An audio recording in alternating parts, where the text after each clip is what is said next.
할렐루야. 오늘 예배당에 우리 금요 블레싱 기도로 오신 여러분들 환영하고 축복합니다. 그리고 각 처소에서 우리 예배드리는 우리 성도님들 그 처소에 하나님의 은혜가 임하고 성령께서 임하시기를 주의 이름으로 축원합니다. 오늘 어젠가요 발표가 됐는데 사회적 거리두기가 또 조금 더 연장된다 그렇게 하고 있습니다. 우리가 코로나 팬데믹 시대를 맞이하여서 개인 위생과 또 방역은 철저히 하고 조심은 분명히 해야 합니다. 그러나 그것 때문에 목숨보다도 중요한 우리 신앙이 위축되지 말아야 할 줄로 믿습니다. 우리가 다 함께 모여서 찬송하지 못하고 기도하지 못한다 하더라도 각 처소에서 그리고 매일매일 특별히 이번 사순절 기간 중이고 다음 주부터 고난주간인데 우리 예수님을 깊이 묵상하고 말씀과 기도를 늘 가까이 대하는 우리 성도 되시기를 주의 이름으로 축원합니다. 주님을 가까이 하면 복을 받습니다. 여호와를 가까이 함이 내게 복이라. 여러분 우리 복 받으려고 애쓰고 복 받기를 다 원하잖아요. 주님을 가까이 하면 그것이 복이 되는 줄 믿으시기 바랍니다. 주님을 가까이 하면 모든 것이 분명해지고 주님을 가까이 하면 길이 보이고 주님을 가까이 하면 지혜가 생기고 주님을 가까이 하면 주께서 방법을 가르쳐 주십니다. 그러므로 우리가 지금 함께 다 같이 모여서 이전처럼 크게 기도하고 부르짖고 예배드리지 못한다 하더라도 그러나 최선을 다해서 내가 할 수 있는 대로 주님을 찾고 주님을 가까이 하는 우리 성도 되시기를 주의 이름으로 축원합니다. 오늘은 사사기 10장 1절에서 5절 말씀입니다. 사사기 10장 1절에서 5절 말씀 딱 펴놓으시고요. 보십시오. 우리 사사 기도원을 아주 오랜 기간 동안 우리가 다 살펴보았습니다. 기도원의 시대가 끝이 났습니다. 사사 기도원의 시대가 끝이 났습니다. 우리가 지난주도 살펴봤지만 기도원의 결말이 참으로 씁쓸하고 슬픈 결말로 끝이 났습니다. 기도원의 아들 중 하나, 첩의 아들이었던 이 아비멜렉이 배다른 형제들 70명을 요담을 제외하고는요 69명을 다 죽이고 자기가 왕이 됐습니다. 그럼 내가 왕이 돼야지. 이런 사람은 왕 되면 잘할 수도 있겠지만 잘 믿음이 안 가요. 아비멜렉은 내가 왕이 돼야지 해가지고 그 형제들 다 쳐 죽이고 왕이 되었습니다. 왕이 되었는데 겨우 3년을 다스립니다. 겨우 3년을 다스리고 난 이후에 세겜 땅에서 반란을 일으킨다고 하니까 그 반란을 진압하다가 망대에서 한 여인이 던진 그 맷돌에 맞아서 비명 행사하고 맙니다. 살아야 될 생을 다 살지 못하고 갑작스럽게 죽고 만 것입니다. 아비멜렉은 자신을 배신하는 세겜 땅 사람들을 우리가 살펴봤지만 정말 잔인하고 철저하게 처단하려고 작심을 했습니다. 전쟁 3번 이겼으면 그만 돌아가면 될 건데 끝까지 그 데베스 사람까지 세겜 사람 그리고 밀로 사람들을 다 쳐 죽이고 또 그들과 동조했다고 데베스 사람까지 진멸하려 하다가 여인이 던진 맷돌에 맞아 죽는 것입니다. 남을 죽이려는 마음이 내 속에 생기면 내가 먼저 죽습니다. 여러분 꼭 기억하셔야 됩니다. 남을 사랑하는 마음이 내 속에 있으면 내가 먼저 삽니다. 그러나 남을 죽이려고 하는 마음이 내 속에 있으면 내가 먼저 죽습니다. 절대로 우리 성도는 이런 마음, 이런 감정을 품지 말기를 주의 이름으로 부탁합니다. 이 아비멜렉이 끝까지 죽이려고 끝까지 쫓아갔잖아요. 4차전 때 4번째 전쟁에서 죽습니다. 복수를 하려면 자기도 복수당할 수가 있음을 우리는 꼭 알아야 됩니다.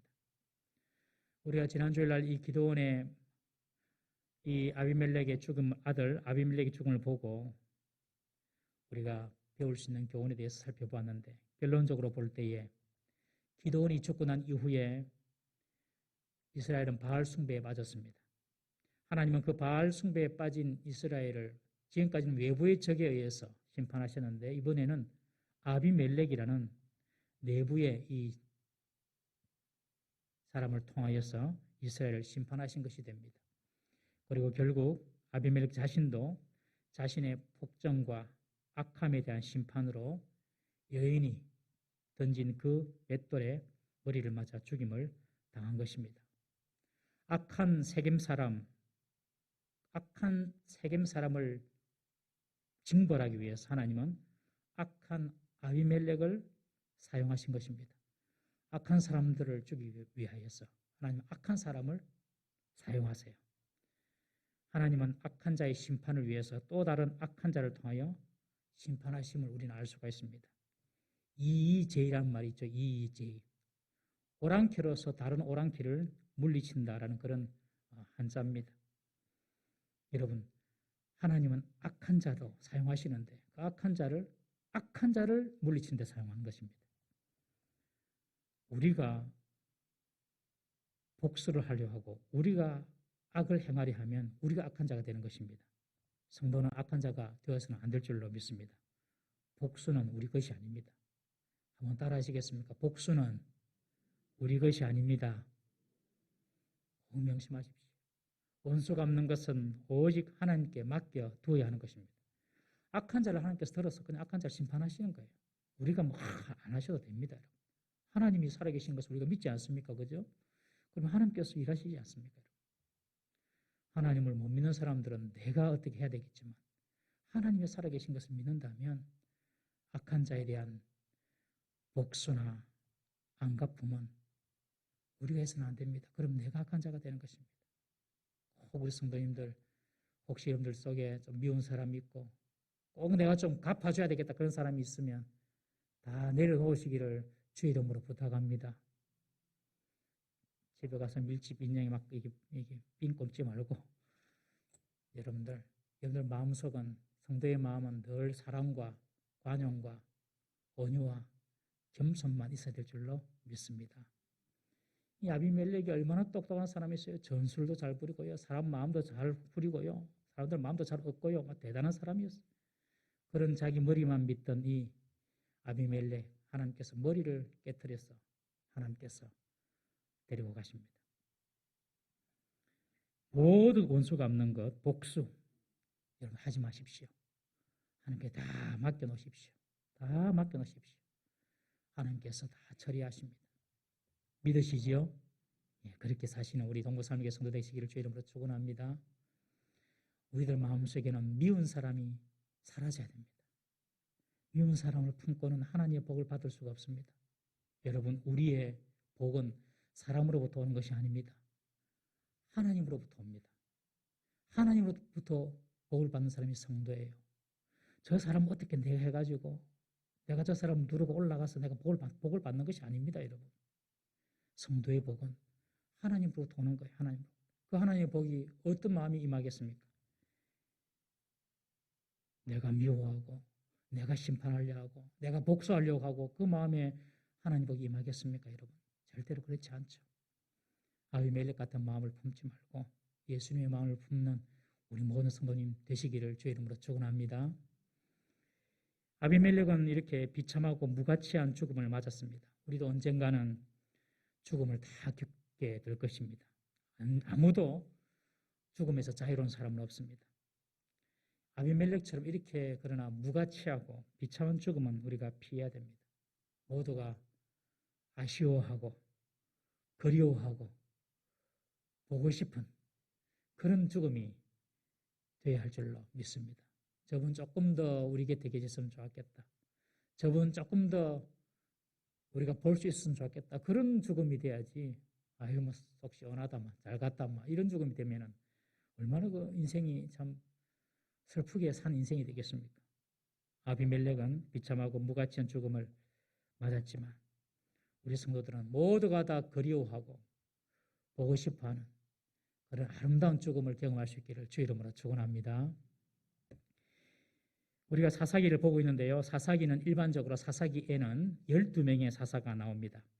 이 중 6명은 스토리가 풍성한, 이야기가 풍성한 사사의 이야기가 나옵니다. 우리가 앞서 보았던 기드온도 얼마나 이야기가 풍성합니까?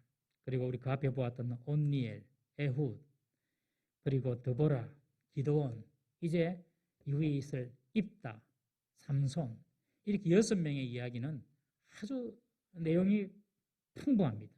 여러 가지 내용들이 들어있습니다. 이 말은 하나님께서 그 사람들을 통하여서 해주시고 싶은 말이 많다는 것이죠. 그래서 이 내용의 양에 따라서 스토리가 풍성한 사사를 대사사라고 합니다. 말씀드린 것처럼 첫 번째 사사 온니엘, 에훗, 드보라, 기돈 우리 4명 벌써 봤습니다. 그 다음에 또 뒤에 나오는 입다, 삼손. 그리고 또 6명의 소사사가 나옵니다. 이 사람들은 스토리가 별로 없습니다. 별로 이 사람들의 소개도 별로 없고요. 그냥 간단하게 이 사람들을 소개하는데 그 사람들이 바로 또 6명인데 우리가 앞에 한번 살펴보았던 삼갈, 그리고 오늘 볼 돌라, 야일, 그리고 입산, 엘론, 압돈 이런 사람이 있습니다. 이런 사람은 이야기가 풍성하지 않기 때문에 소사사라고 이야기합니다. 그 사사가 얼마나 위대하느냐, 위대하지 않느냐, 그게 중요한 것이 아니라 그 이야기의 분량이 얼마나 많으냐, 적으냐에 따라서 우리가 편의적으로 붙이기를 대사사, 소사사 그렇게 이름을 붙입니다. 오늘은 소사사 돌라와 야일에 대해서 우리 사사기 10장 1절에서 5절, 5절만 오늘은 보겠습니다. 소사사이기 때문에 설교도 짧게 하겠습니다. 오늘의 1절, 2절 한번 읽어보겠습니다. 1절, 2절 우리 함께 읽어봅니다. 10장 1절, 2절 시작. 아비멜렉의 뒤를 이어서 이사갈 사람 도도의 손자 부하의 아들 돌라가 일어나서 이스라엘을 구원하니라.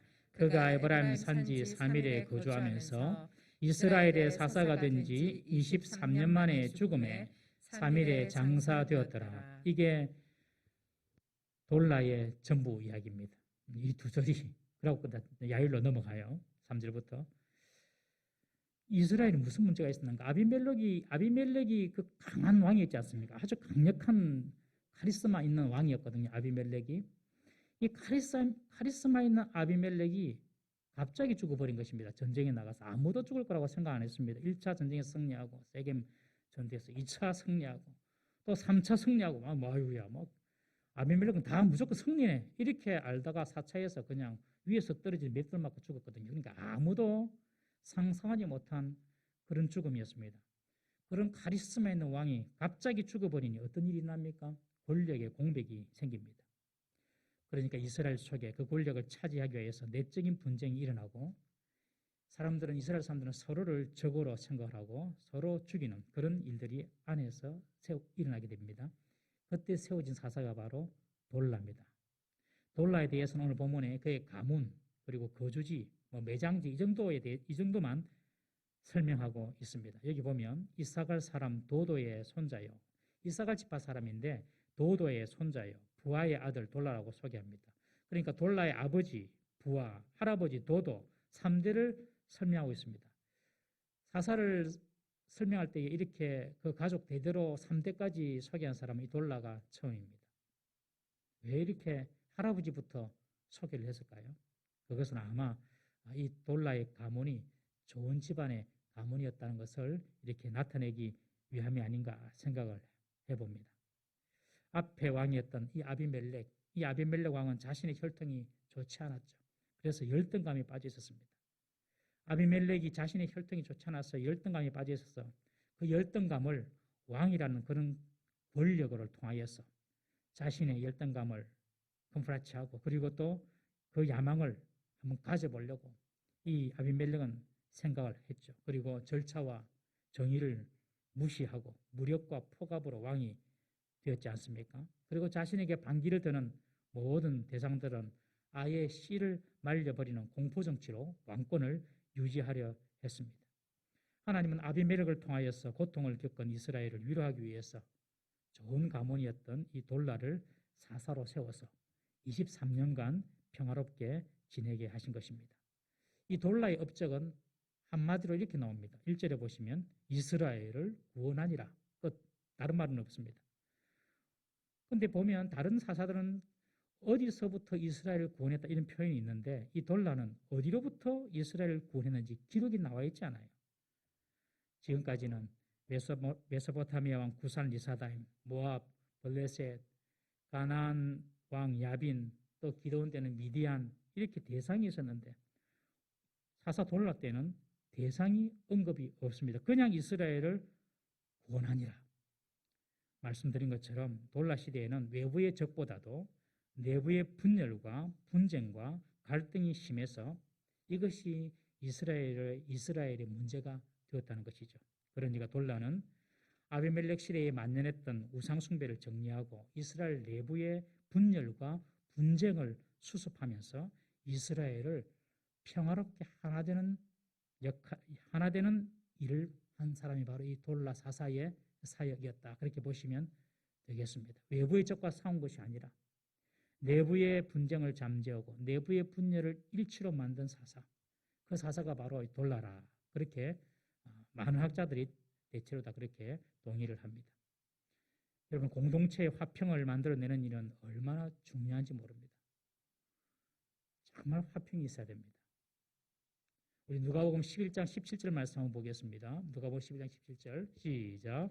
예수께서 그들의 생각을 아시고 이르시되 스스로 분쟁하는 나라마다 황폐하여지며 스스로 분쟁하는 집은 무너지느니라. 분쟁하고 또 싸우면은 황폐해지고 무너진다라고 말씀합니다. 돌라는 이스라엘의 내적 분쟁을 가라앉히고 이스라엘의 연합과 통합을 이루었던 사사였습니다. 언제 분쟁이 일어나죠? 내가 잘났다는 사람이 많을 때 분쟁이 일어나지 않습니까? 내가 잘났다. 내가 최고다. 내 말이 맞다. 내 말이 진리다. 여러분, 그런 사람이 두 사람만 있어 보십시오. 바로 분쟁이 일어나는 것입니다. 그런 사람은 거만한 자인 것입니다. 그래서 잠언 22장 10절 말씀에 보면 거만한 자를 쫓아내면 다툼이 쉬고 싸움과 수욕이 그치느니라. 거만한 자가 모이면 다툼이 일어나게 됩니다, 여러분. 그러나 겸손한 자들이 모이면 연합과 화합이 일어나는 것입니다. 내 아니면 왕될 사람 어디 있노? 내가 왕이다라고 이야기한 이 아비멜렉, 이 거만한 아비멜렉이 왕이 되었을 때 이스라엘은 서로를 배신하고 서로를 죽이려고 하는 그런 분쟁이 일어나지 않습니까? 그런데 이 돌라가 서서 이스라엘이 화평이 일어났다는 것은 이 돌라가 참 겸손한 사람이었다는 것을 우리가 알 수 있습니다. 오늘 이 2절의 내용 가지고는 도저히 그 돌라의 성품을 우리가 추측할 수 없지만 돌라의 이름의 뜻을 보면 조금 추측할 수 있습니다. 돌라의 이름의 뜻이 뭐냐면 바로 벌레라는 뜻입니다. 벌레, 버러지, 벌레. 돌라란 말이 벌레, 버러지라는 뜻입니다. 좋은 집안의 사람이었지만은 그 이름의 뜻이 벌레입니다. 벌레처럼 살아라는 것입니다. 그 할아버지나 아버지가 돌라, 너는 벌레처럼 살아. 벌레야 벌레야 그렇게 이름을 불렀다 한번 생각해 보십시오. 자신을 내세우지 말고 벌레처럼 작고 겸손하게 살아라. 그런 뜻으로 아마 이 돌라가 태어났을 때에 그렇게 이름을 지은 줄로 믿습니다. 하나님은 이런 자세를 가진 자를 귀하게 보시고 사용하시며 하나님은 그런 겸손한 사람을 통해서 연합과 화평을 이루어 나가심을 믿으시기 바랍니다. 나를 낮출 때에 하나님은 높이시고 하나님은 그 공동체에 평화를 주십니다, 여러분. 이것은 진리입니다, 진리. 야곱도 보십시오. 야곱이 얼마나 야망이 많았던 사람입니까? 엄마 뱃속에서 나올 때부터 형에서 발 뒤꿈치를 잡고 나올 정도로 내가 첫째가 될 거야. 그런 마음을 발 뒤꿈치를 놨던 사람이 야곱 아닙니까? 그리고 아버지 이삭을 속여서 장자의 축복을 자기가 받습니다. 늘 형보다 앞서려고 했습니다. 형보다 앞섰어요. 장자의 축복도 받았으니까. 그런데 결과가 무엇입니까? 외삼촌 라반 집으로 도망가는 도망자 신세밖에 더 됩니까? 25년 동안 외삼촌 집에 살다가 이제 드디어 집으로 돌아와야 되는데 형 에서가 무섭다는 거예요. 형이 400명의 군사를 이끌고 자기를 기다리고 있다는 겁니다. 도저히 무서워서 못 가겠어요. 그래서 야복강가를 자기는 안 건너고 다른 사람들은 다 건너게 하고 자기는 남아가지고 무서워가지고 하나님 어쩌면 됩니까 하고 기도합니다. 그때 천사가 와서 이 야곱과 씨름을 하죠. 밤새도록 씨름을 하다가 이제 해가 떠오르게 되니까 천사가 내가 가야 된다. 그래도 야곱이 붙잡고 있으니 환도뼈를 쳐버립니다. 환도뼈는 이 엉덩이 뼈인데 대퇴부하고 이 엉덩이하고 이렇게 이어주는 뼈랍니다. 그 엉덩이 뼈를 쳐버리니까 이 야곱이 그때부터 이제 불구자로 평생을 삽니다. 질질질 끌면서 삽니다. 다리를. 그래서 이제 이스라엘의 이름을 받고 형 에서를 보는데 형이 다리를 질질질 끌고 오는 야곱을 보니 얼마나 불쌍합니까? 죽이려고 했던 그 복수의 칼을 거두고 형을 안아줍니다. 야곱을 안아줍니다. 화해가 이루어지지요. 아마 이 야곱이 교만한 모습으로 당당하게 갔다면 형 앞에 갔다 아마 죽었을 겁니다. 다 죽었을 겁니다. 그래서 이사야 41장 14절에 이런 말이 있습니다. 우리 이사야 41장 14절 한번 읽어보겠습니다. 시작. 버러지 같은 너 야곱아, 너희 이스라엘 사람들아, 두려워하지 말라. 나 여호와가 말하노니 내가 너를 도울 것이라. 내 구속자는 이스라엘의 거룩한 이니라. 버러지 같은 너 야곱아. 이 본문을 이전 개역 한글에서는 이렇게 해설합니다. 지렁이 같은 너 야곱아. 지렁이가 길을 가면 이렇게 흔적을 남기지 않습니까?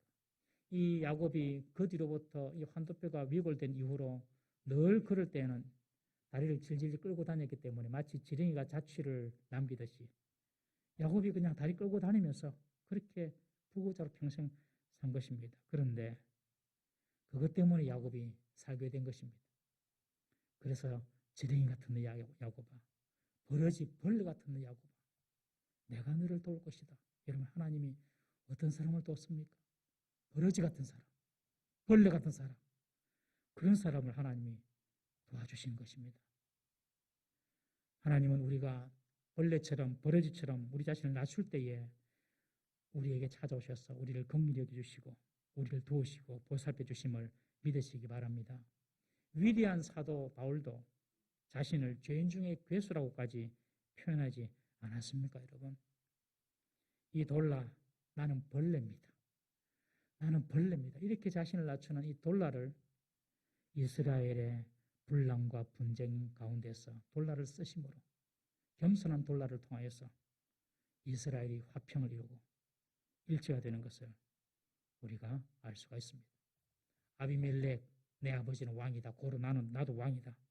이렇게 말했던 아비멜렉은 어디선가 날라오는 그 맷돌에 맞아서 비명행사해버리고 하나님은 자신을 낮추고 그리고 자신을 벌레처럼 여기는 돌라를 사용하셔서 이스라엘을 하나 되게 하신 것입니다. 여러분, 하나님께서 나를 사용하시기를 바랍니다 라고 우리가 믿는다면 이 돌라처럼 버러지까지 밑에까지 낮아질 수 있는 저와 여러분 되시기를 주의 이름으로 축원합니다. 반드시 하나님은 낮은 자를 높이십니다. 겸손한 자를 세우십니다. 그리고 교만한 자는 멸망의 선봉이 되게 하십니다. 내 마음이 이렇게 뭔가 이렇게 막 올라오려 할 때, 여러분들, 내가 뭔가 이렇게 잘난 것처럼 올라오려 할 때, 그때 무릎을 탁 꿇어야 됩니다. 무릎을 탁 꿇고 주여, 나의 교만을 용서해 주십시오. 사람들한테 교만하게 군 적도 없지만, 사람들한테 내가 교만해가 어떻게 한 적도 없지만, 내 속에서 일어나는 그런 교만이 있다면 우리 다 알잖아요. 그때는 그냥 머리를 숙이고 주님, 나는 벌레입니다. 오늘까지 나를 따르라, 응? 내가 왕이다 했던 아비멜렉 한순간에 날아온 돌로 그냥 적사해버린, 적사는 아니지만 죽은 것처럼 여러분 늘 하나님 앞에서 주님, 나는 벌레보다도 못합니다. 이런 심정으로 살면 하나님의 축복이 끊이지 않게 계속해서 우리를 향해 있을 줄 믿으시기를 바랍니다. 이 돌라는 23년을 다스립니다. 그리고 죽어서 자신이 평생 사역했던 에브라임 사밀에서 장사되었습니다. 그 후에 이제 요단 동편에 요단강이 있으면 요단 동편에 길앗 지역, 이 므낫세 반지파입니다. 야일이라는 사람이 사사가 되어서 또 22년을 다스립니다. 우리 3절에서 5절, 이번에 야일에 대해서 한번 보겠습니다. 3절에서 5절입니다. 우리 함께 읽어봅니다. 시작. 그 후에 길앗 사람 야일이 일어나서 22년 동안 이스라엘의 사사가 되니라. 그에게 아들 30명이 있어 어린 나귀 30을 탔고 성읍 30을 가졌는데 그 성읍들은 길랏 땅에 있고 오늘까지 하봇 야일이라 부르더라. 야일이 죽음에 가몬에 장사되었더라. 이번에는 야일입니다. 사사 야일. 이 사사 야일도 세 절밖에 안 나옵니다. 그래서 소사사라고 이야기하고 있습니다. 이 야일이라는 말의 뜻은 빛을 비추는 자라는 뜻이랍니다. 빛을 비추는 자. 그런데 여기 보면 그의 아들 30명이 있었습니다. 아들이 30명이에요. 근데 아들만 30명이 있었던 것이 아니라 그 아들이 각각 어린 나귀를 타고 다녔답니다. 어린 나귀를. 그리고 길라드에서 각각 그 30명이 다 자기 이름으로 된 성읍을, 여러분 그냥 집 한 채가 아닙니다. 성을 각각 한 사람이 아들 한 사람씩 자기가 다스리는 성을 가지고 있어요. 한 지파의 성읍을 보더라도 한 17개 정도 되거든요. 뭐 20개 많으면. 그런데 이 아들들이 그냥 30개, 한 사람이 하나의 성읍을 가질 정도니까 한 지파 이상의 그 통치력을 가지고 있었던 것입니다. 이렇게 이 야일의 아들 30명이 어린 나귀를 타고 30개 성읍을 다스렸다고 하는데 그것은 바로 그만큼 그 당시 이스라엘이 평온하고 풍성했다는 뜻입니다. 만약에 전쟁이 끊이지 않았다면 이 야일의 아들들은 어린 나귀를 탈 것이 아니라 군마를 타든지 뭐 다른 걸 탔을 거예요. 전쟁을 하기 위해서. 그러나 어린 나귀를 탔다는 것은 그것이 평화를 상징하지 않습니까? 그러니까 아주 이 야일 시대 때는 그냥 평온했습니다. 태평성대를 누린 것입니다. 앞서서 이스라엘을 하나로 일치시켰던 이 돌라 덕분에 이 야일은 뭐 다른 거 할 일이 없었어요. 그냥 태평성대를 누리면서 그것만 잘 유지만 하면 되는 그런 사사 역할을 감당했다는 것입니다. 그리고 30개의 성읍을 각각 아들들이 하나씩 다 가지고 살 정도로 야일과 그의 자녀들의 부는 엄청났고 이 야일은 큰 특권을 누리고 있었음을 우리는 알 수가 있습니다. 말씀드린 것처럼 이 야일 시대 때에 이스라엘의 평화와 번영이 찾아온 것입니다. 그러니 이 야일은 정말 다른 사사들처럼 밖에 나가서 칼 들고 뭐 싸운 것이 아니라 그냥 재판만 하면서 정말 졌지. 사사처럼 재판만 하면서 22년을 지는 것입니다. 오늘 읽었던 이 야일에 대한 세 절을 보면 야일 시대에 대적과 전쟁했다는 기록이 한 군데도 없습니다. 돌라 때처럼 이스라엘을 구원하였다 이 말도 없습니다. 뭐 돌라는 이스라엘을 구원했다 이런 말도 있었는데 아예 이런 말도 없어요. 뭐 이스라엘을 구원했다 안 구원했다 이런 표현도 없고 외부의 적도 없고 이 말은 전혀 외부의 침략이나 전쟁이 없이 그리고 내부에도 큰 문제가 없이 그냥 평화로운 시대를 이 야일 시대에 이루어졌다는 것을 우리는 알 수가 있습니다. 앞서 이 돌라가 이스라엘을 화평케 하고 하나 되게 하고 연합하게 하니까 이런 번영과 축복이 찾아온 것입니다, 여러분. 우리가 잘 되기를 바라고 개인적인 인생이 그리고 가정이 복받기를 바라고 교회가 부흥하기를 다 원하지 않습니까? 그렇게 되려면 먼저 우리 안에서부터 내가 복받으려면 내 안에서부터 전쟁이 사라져야 됩니다. 우리 가정이 복을 받으려면 가족들 간의 연합이 이루어져야 됩니다. 우리 교회가 부흥하려면 우리 교회 안에 있는 모든 성도들 사이가 다툼이나 분쟁이 사라져야 하는 것입니다. 그러면 반드시 부흥은 그냥 오는 것입니다. 여러분. 믿으십니까? 그냥 오는 것입니다. 안에 분열이 없고 분쟁이 없으면 교회는 부흥하고 가정에 다툼이 없고 싸움이 없으면 가정은 축복받게 돼 있고 내 마음속이 전쟁터가 아니고 내 마음속이 늘 사랑과 온유로 이렇게 준비되어 있으면 하나님께서 나에게 복을 부어주시는 것입니다. 돌라 시대 때에 이스라엘 하나 되니 이 야일 시대 때는 그냥 뭐 싸울 적이 없어요. 그냥 풍성함만 누리면서 평안의 시대를 누렸던 것입니다. 그리고 야일이 죽음에 가몬에 장사되었더라. 이 가몬이란 곳은 정확하게 어딘지는 모르지만 그 뜻이 높은 곳이라는 것입니다. 높은 곳. 그러니까 야일이 죽을 때까지 사람들의 존경과 인정을 받으면서 평안한 세월을 보냈다는 그런 뜻으로 우리가 해석할 수가 있습니다. 사랑하는 성도 여러분, 평안함 가운데 하나님의 통치를 경험하고 싶습니까? 아니면 고생하며 고통 중에 하나님의 통치와 보호하심을 경험하고 싶습니까? 앞전 사사시대 때에 막 전쟁이 많았죠. 그 전쟁을 통해서 하나님께서 그들에게 승리를 주시고 또 그들에게 복을 주셨습니다. 그런 식으로 복을 받기를 원하세요? 아니면 정말 고요하고 평안한 삶을 사시면서 하나님의 은혜와 축복을 감사하며 누리기를 원하십니까, 여러분? 아마 후자일 것입니다. 여러분, 고난과 고통이 꼭 필요하죠. 필요하지만 하나님께서 고요하고 평안한 가운데 부어지는 하나님의 복도 있음을 믿으시기 바랍니다. 우리가 무조건 어려움만 당하고 무조건 고난만 당해가지고 하나님의 복이 온다. 저는 그렇게 생각하지 않습니다. 그걸 통하여서 하나님께서 역사하시지만 그러나 오늘 야일 시대처럼 그냥 적이 없어요. 내외적으로 적이 없어요. 그리고 자기 자녀들이 풍성을 누립니다. 이것은 야일의 자녀만 그랬겠습니까? 이스라엘이 그렇게 태평성대를 누린 것입니다. 여러분, 우리가 고요하고 평안한 가운데 하나님의 복을 받는 비결이 무엇입니까? 평소에 하나님 제일주의로 살고 하나님께 순종하며 하나님께 감사하고 화평의 삶을 산다면 하나님께서 이런 야일시대의 태평성대를 우리에게도 주실 줄 믿으시기를 바랍니다. 여러분들 마음의 전쟁을 없애시기 바랍니다. 우리 가정의 전쟁을 없애시기 바랍니다. 우리 교회의 전쟁을 없애시기 바랍니다. 그때 하나님의 부흥, 축복, 하나님 은혜가 우리에게 임하게 될 것입니다. 이 야일 보면 정말로 참 할 말이 없어요. 다른 말이 없어요. 그냥 이 야일은 잘 먹고 잘 살았다 이거예요. 그리고 끝이에요. 우리도 이런 복을 받기를 바랍니다. 그렇지만 또 하나 기억해야 할 것은 평온함이 주는 유혹과 시험을 잊지 말아야 한다는 것입니다.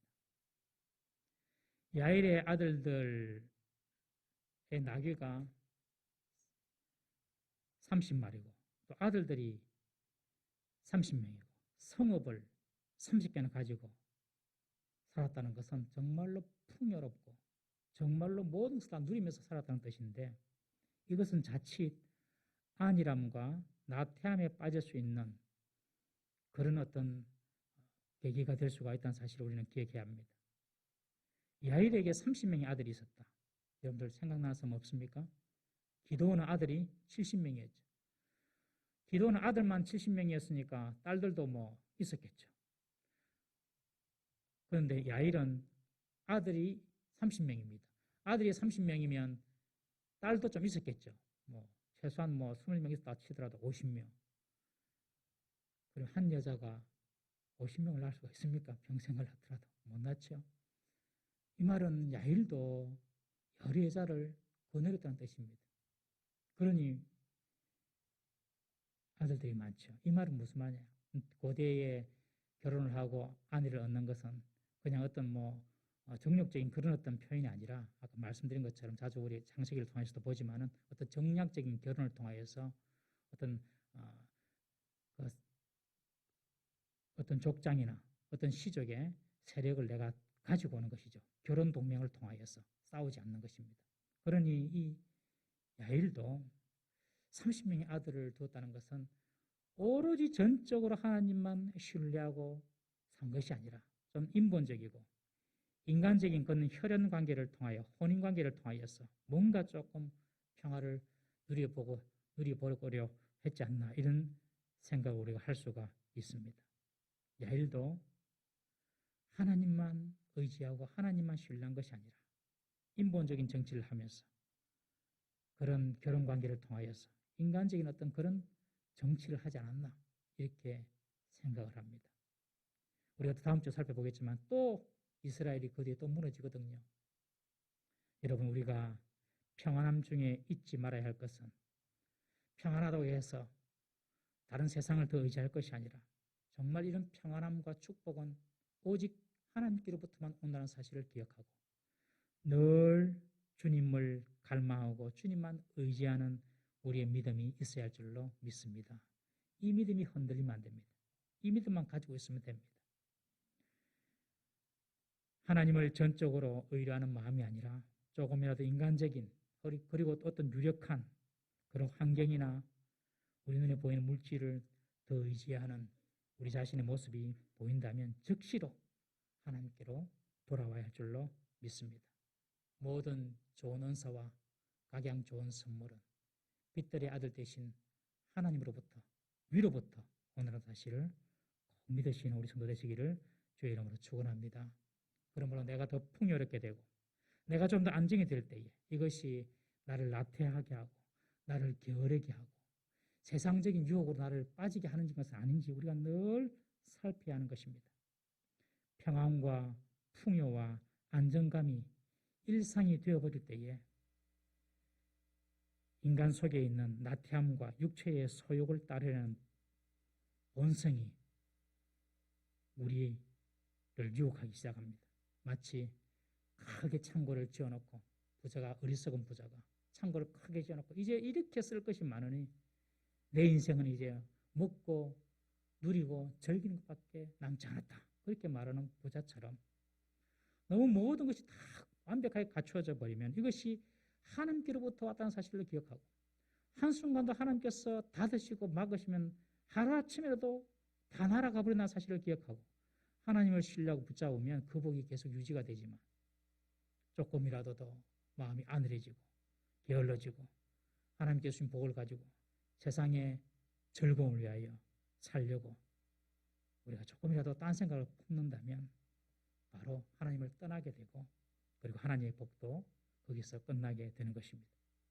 신앙생활이 무엇과 같은가 생각해 보니 신앙생활은 마치 자전거 타는 것과 같습니다. 자전거 많이 타시죠. 자전거는 끊임없이 페달을 밟아야 합니다. 그리고 자전거는 후진 기어가 없습니다. 뒤로 갈 수가 없어요. 그냥 끊임없이 페달을 밟고 전진하는 것밖에 없습니다. 저는 그것이 참 신앙생활과 참 비슷하다 생각이 듭니다. 계속해서 전진해야 됩니다. 머물러서도 안 됩니다. 페달을 계속 밟아야 됩니다. 페달을 안 밟는 순간 잠시 서 있는 것 같지만 바로 자빠져 버립니다. 여러분, 우리의 신앙생활이 그렇습니다. 끊임없이 하나님을 갈망하고 끊임없이 하나님을 의지하고 끊임없이 깨어서 우리 자신을 쳐서 복종시키지 아니하면 우리는 하나님께 주신 모든 복이 있음에도 불구하고 넘어져 버리게 되는 것입니다. 하나님께서 주신 축복과 평안의 시기가 육체적인 기회로 변들되지 않고 나태해지지 않도록 우리가 늘 깨어 있어야 할 줄로 믿습니다. 오늘 본문의 두 사사 돌라와 야일 시대 합쳐서 45년간 이스라엘의 평화가 주어졌습니다. 하나님은 이스라엘의 죄악된 역사에도 불구하고 그의 백성을 포기하지 아니하시고 이 두 사사를 보내셔서 그들에게 복을 주시고 평안을 주셨습니다. 여러분, 이스라엘의 풍요와 이스라엘의 평화가 하나님께로부터 왔음을 결코 잊지 말아야 합니다. 그러므로 풍요롭고 잘 될 때에 더 하나님을 갈망하고 더 겸손히 하나님께 감사하며 나아가는 저와 여러분들이 되어야 할 줄로 믿습니다. 여러분, 잘 될수록 하나님 말씀을 더 기억하십시오. 더 말씀 중심으로 사십시오. 잘 될수록 더 감사하고 더 순종하십시오. 그러면 여러분들에게 주신 복이 계속 이어지지 않고 더 큰 복의 지경이 열리는 그런 은혜가 있을 줄 믿습니다. 우리 사랑하는 성도님들, 하나님께서 고난과 고통을 통하여서도 우리를 깨닫게 하시고 또 그것이 전화위복되어서 우리에게 복을 주시기도 하지만 오늘 이 돌라와 야일처럼 정말 하나님께서 평안하고 고요한 가운데 우리에게 복 주시는 것도 있다는 사실을 기억하고 우리 가정이, 우리 교회가 고요하고 평안한 가운데 하나님의 은혜와 축복을 다 받아 누리는 우리 성도 되시기를 주의 이름으로 축원합니다. 그러나 결코 나태하지 말고 게으르지도 말고 늘 깨어서 하나님을 의지하고 산다면 이 복이 계속해서 이어질 줄로 믿습니다. 다 같이 한번 기도하십시다. 우리 시간 이렇게 한번 기도하십시다.